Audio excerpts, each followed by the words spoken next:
Tere! Oleme Pirita Majandusgümnaasiumi 6D-klass.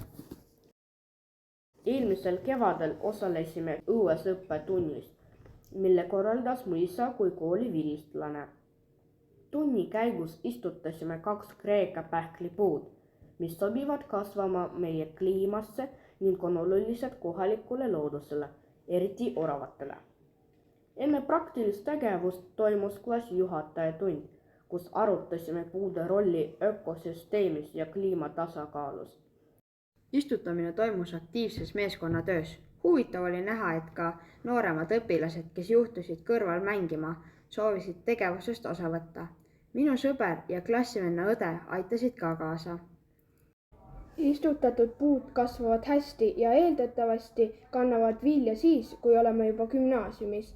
Selle sügise hooldustööde osana väetasime neid sügisväetisega, et tagada tugev kasv ja ohutu talvitumine. Arvan, et igal koolil võiks olla võimalus vabatahtlikult osaleda näiteks RMK puude istutustalgutel. Kooliaia loomine on ka suurepärane idee.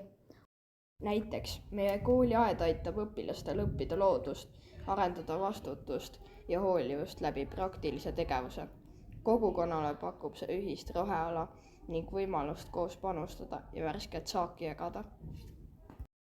On väga oluline, et kooli õpilased saaksid anda oma panuse rohelisema tuleviku heaks.